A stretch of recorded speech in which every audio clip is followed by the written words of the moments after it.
Wilayah Indonesia yang dulu dikenal dengan sebutan Nusantara adalah salah satu wilayah yang memiliki catatan historis sebagai sebuah peradaban yang besar yang pernah berkuasa di Nusantara yang terdiri dari beberapa kerajaan-kerajaan dari masa Hindu-Buddha dan juga masa Islam.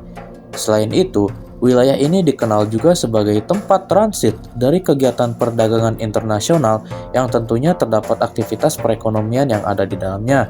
Di video kali ini, kita akan menjelaskan mengenai 3 kerajaan yang memiliki pengaruh besar dalam peradaban Nusantara, yaitu Kerajaan Sriwijaya, Kerajaan Majapahit, dan juga Kesultanan Demak.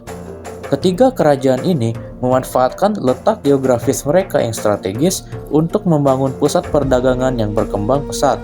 Mereka tidak hanya berdagang dengan kerajaan-kerajaan di Nusantara, tetapi juga dengan negara-negara besar seperti India, Cina, hingga Timur Tengah.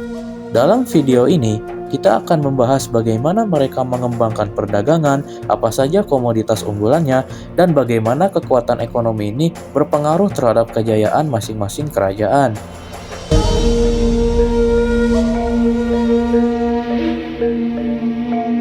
Kerajaan Sriwijaya berdiri sekitar abad ke-7 dan menjadi pusat perdagangan maritim terbesar di Asia Tenggara pada masanya. Terletak di sekitar Sungai Musi, Sumatera Selatan, Sriwijaya menguasai Selat Malaka, jalur utama perdagangan dunia yang menghubungkan India dan Tiongkok. Keunggulan geografis ini menjadikan Sriwijaya sebagai titik transit utama bagi kapal-kapal dagang yang membawa barang berharga seperti rempah-rempah, emas, perak, dan sutra. Pedagang dari berbagai negara seperti Arab, India, dan Tiongkok sering singgah di pelabuhan Sriwijaya untuk berdagang, baik untuk menjual maupun membeli komoditas yang sangat dibutuhkan di pasar internasional. Sriwijaya juga memiliki sistem administrasi pelabuhan yang maju, dengan adanya Syah Bandar yang bertugas mengatur arus kapal dan memungut pajak dari pedagang asing. Ini menandakan bahwa ekonomi Sriwijaya bukan hanya berkembang karena perdagangan, tetapi juga karena kebijakan ekonomi yang terstruktur. Selain itu, Sriwijaya menjalin hubungan diplomatik dengan Tiongkok melalui sistem upeti untuk memperkuat dominasinya di perairan Asia Tenggara. Hal ini membuatnya tidak hanya menjadi kekuatan ekonomi, tetapi juga pusat politik dan budaya yang berpengaruh di kawasan Nusantara. Sriwijaya mengandalkan beberapa sumber ekonomi utama yang menjadikannya sebagai pusat perdagangan maritim di Asia Tenggara, yaitu 1. Perdagangan internasional. Yang kedua, sistem pajak dan upeti. Yang ketiga, pertanian dan perikanan.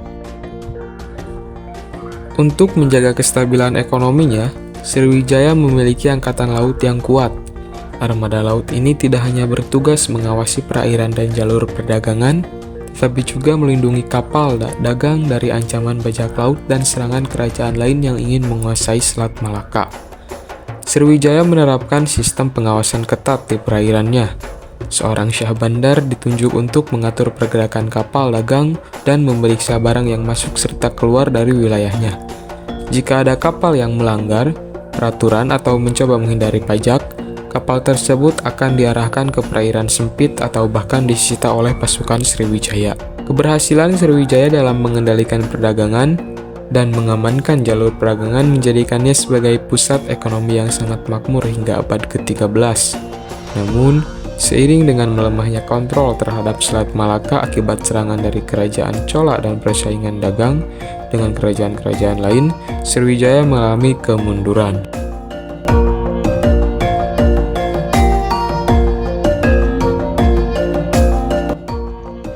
Majapahit yang berdiri pada abad ke-13 hingga ke-16 dikenal sebagai salah satu kerajaan terbesar di Nusantara.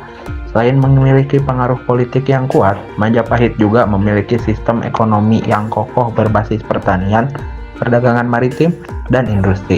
Sebagai kerajaan yang luas, Majapahit menguasai berbagai pelabuhan penting seperti Tuban, Gresik, Surabaya, dan Ujung Galuh. Pelabuhan-pelabuhan ini menjadi pusat perdagangan internasional yang menghubungkan Majapahit dengan berbagai negara seperti Tiongkok, India, dan Arab.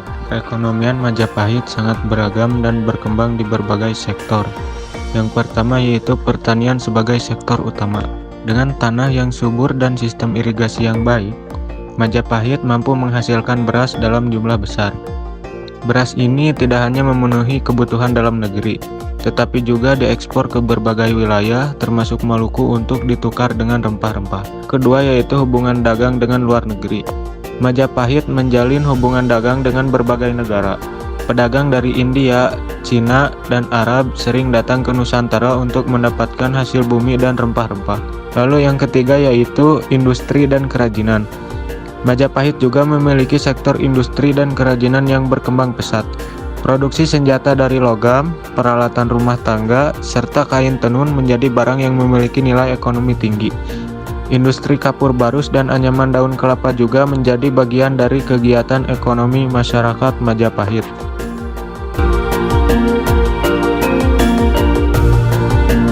Setelah runtuhnya dominasi kerajaan Hindu-Buddha, kemudian muncul berbagai kerajaan bercorak Islam di Nusantara.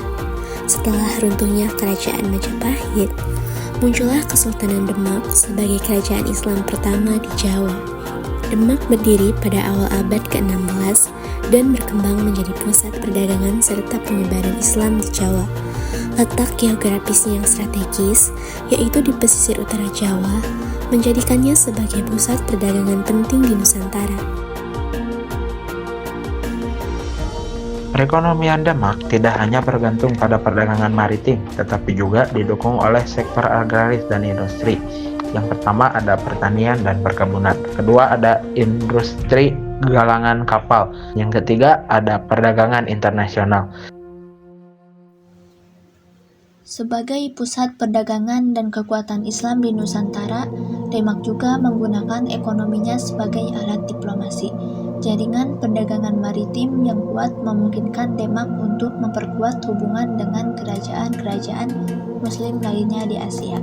Namun, setelah konflik dengan Portugis di Malaka pada awal abad ke-16, kekuatan ekonomi dan maritim Demak mulai mengalami penurunan.